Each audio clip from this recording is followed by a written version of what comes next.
This is Dr. G.N. Mohapatra from Mumbai.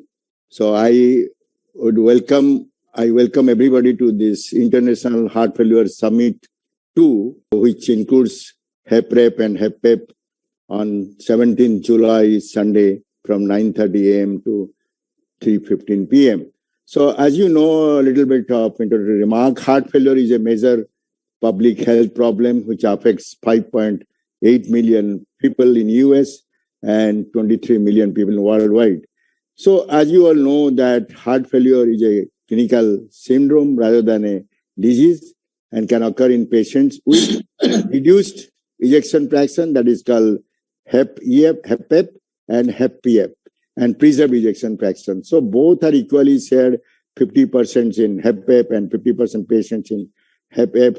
So, but then the current guideline recommends that the ejection fraction more than 55% with elevated BNP levels are the criteria for HEPEP. So both the things are going to be discussed.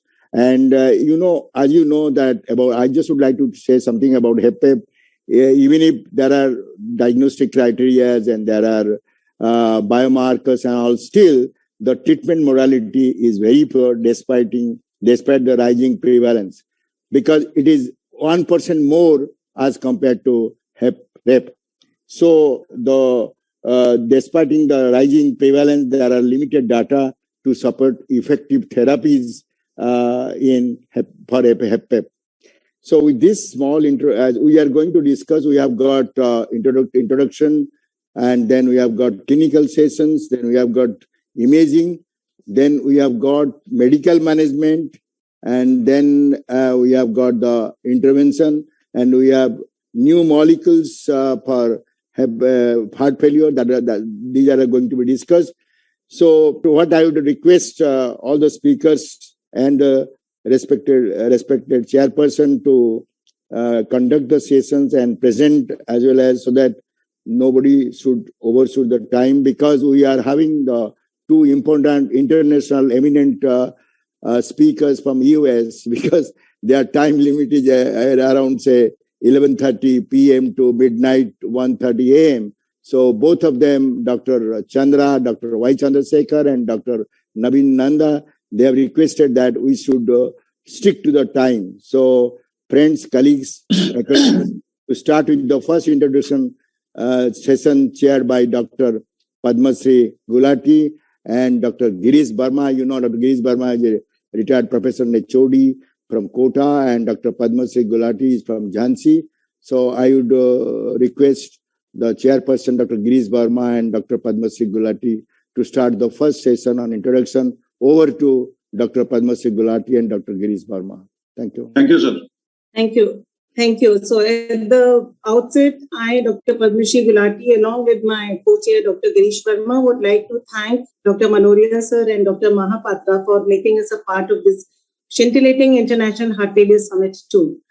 So we are going to start with a topic on heart failure, a 360-degree panoramic view by Professor P.C. Monaria, sir, who's a legendary orator and is the director of Monaria Heart and Critical Care Hospital, Bhopal. He's the former professor and head department of Cardiology, Gandhi Medical College, Bhopal.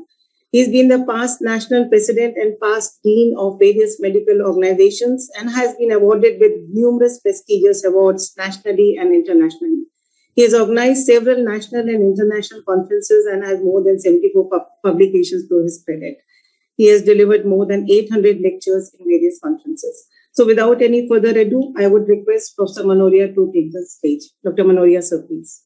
For the next 15 minutes, I'll be talking on heart failure, a 360-degree panoramic view. The last couple of years has witnessed spectacular advances in the field of heart failure, both in terms of enhanced understanding and in the availability of a panoply of new therapeutic options. The first big message is that the four foundational drugs for heart failure, that is beta blockers, SGLT2 inhibitors, ARNI and MRAs, all with class 1A recommendation, have kicked off a drug revolution in heart failure, which was never existing before. And this is powered to improve the survival of patients of heart failure. And all these 4 drugs should be utilized in treatment of heart failure, and they are now considered as GDMT for heart failure.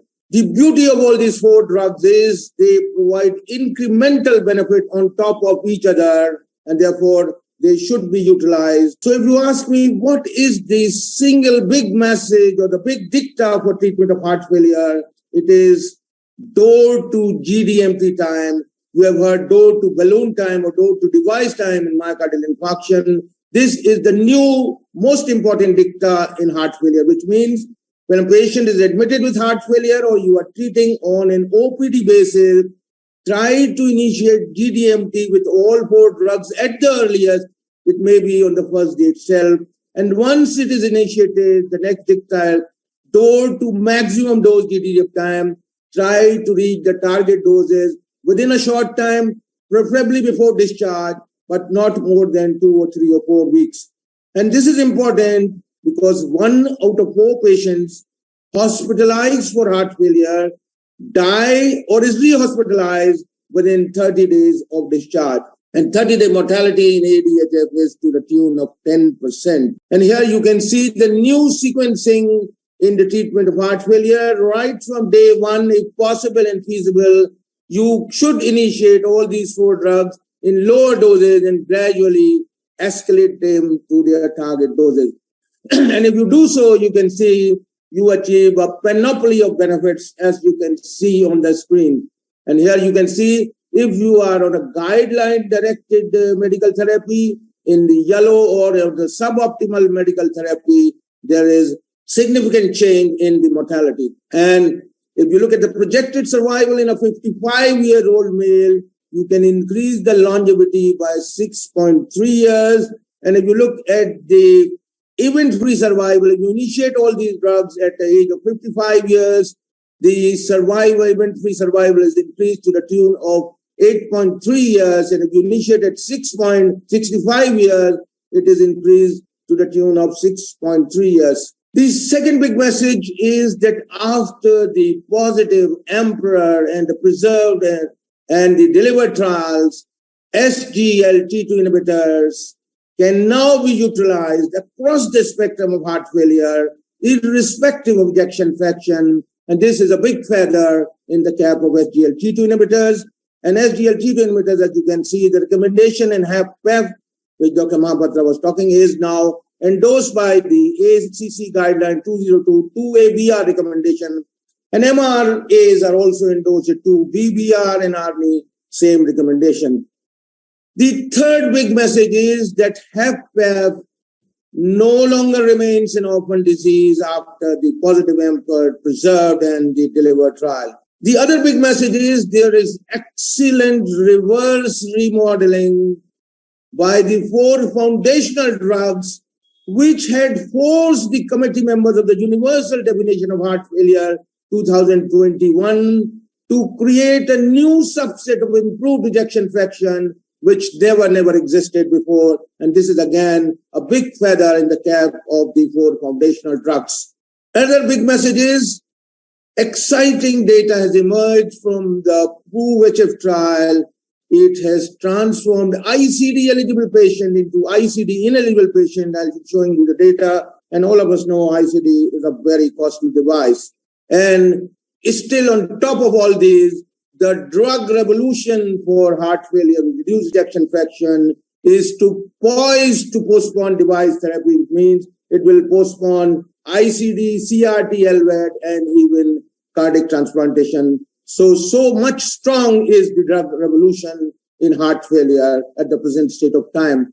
Now, all of us know heart failure, once sets in, runs a malignant progression with a very high morbidity and mortality.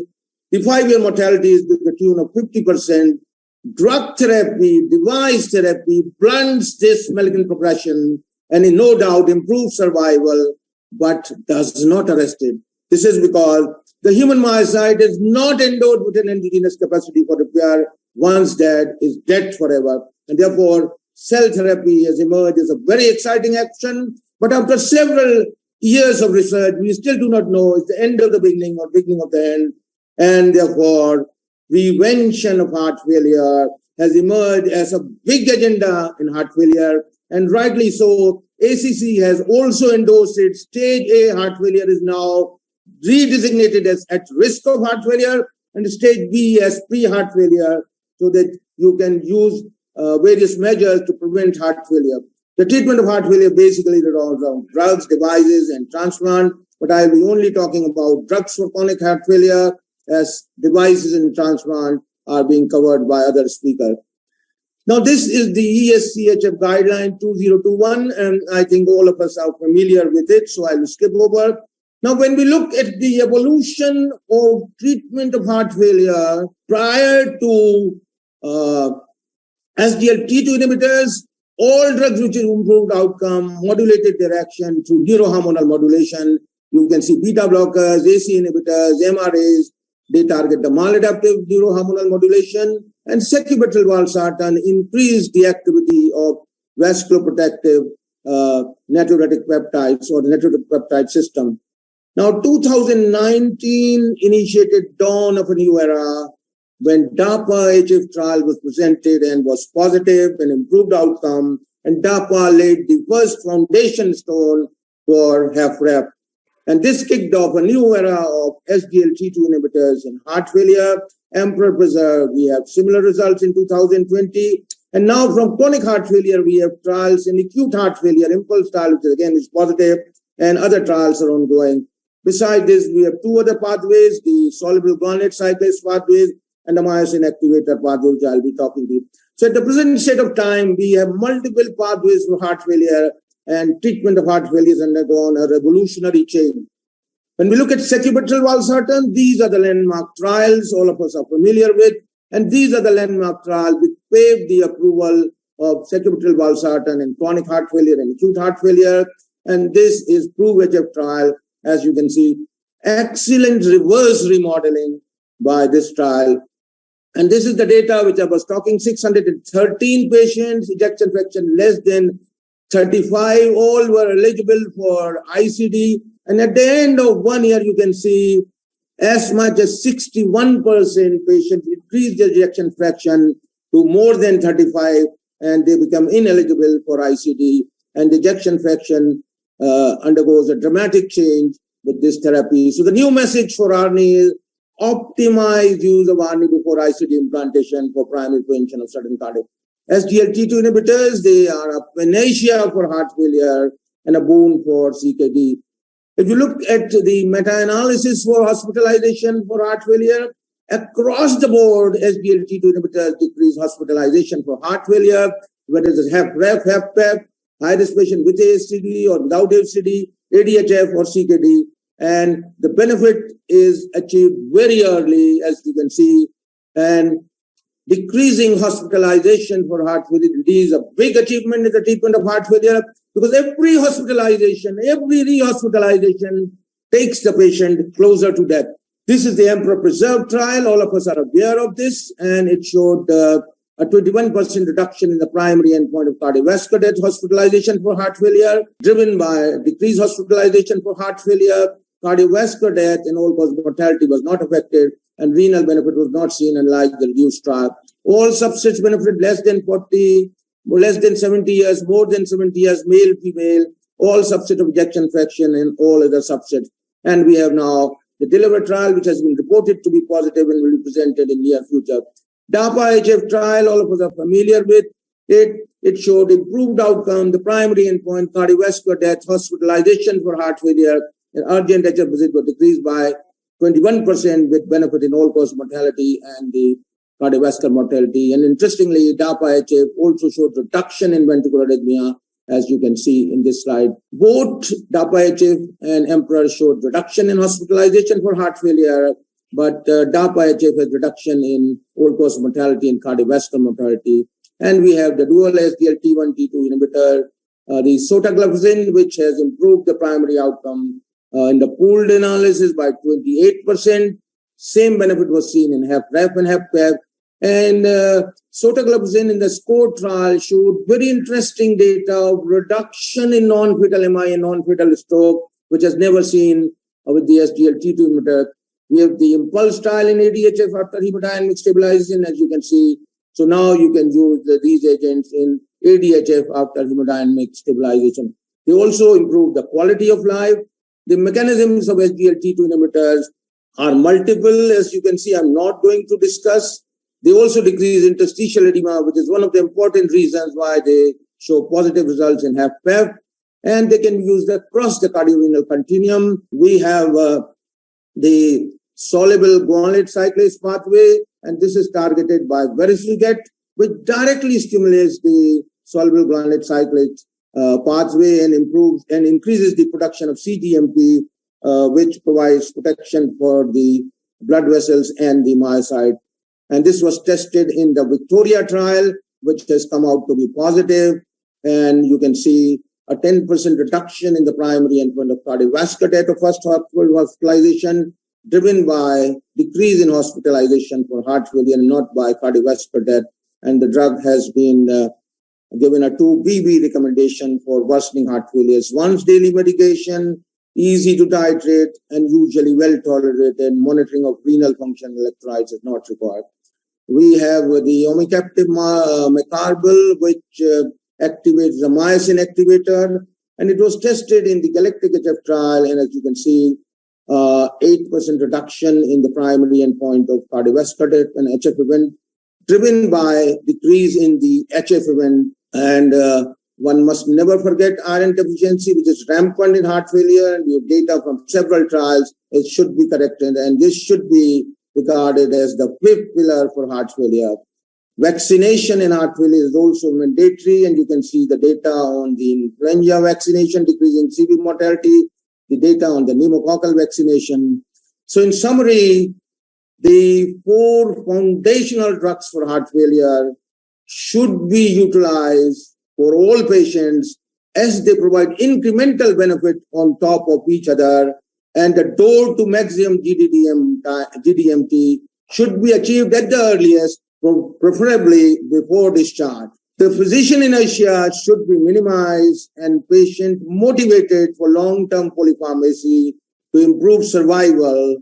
The 4 foundational drugs are poised to postpone device therapy and even cardiac transplantation. Never forget, heart failure once sets in runs a malignant progression, and all therapies should be escalated in target doses unless side effects preclude their escalation, and one should not try to attempt de-escalation because heart failure is never stable and is potentially dangerous. HFpEF no longer remains an orphan disease. The Emperor preserved and the delivered trials are positive, and these agents will be used in the treatment of HFpEF. In heart failure, the cardiorenal continuum should be targeted and never heart failure alone. Targeting CKD triggers benefit for heart failure. And vericiguat is a new weapon approved for heart failure with reduced ejection fraction after ARNI and SGLT2. And omecamtiv mecarbil is still not yet approved, undergoing evaluation.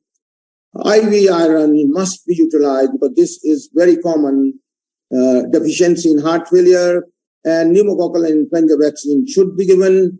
And prevention of heart failure emerge as a very important agenda because heart failure once sets in, runs some malignant progression, and the human myocytes are not endorsed with endogenous capacity for repair. Once dead is dead forever.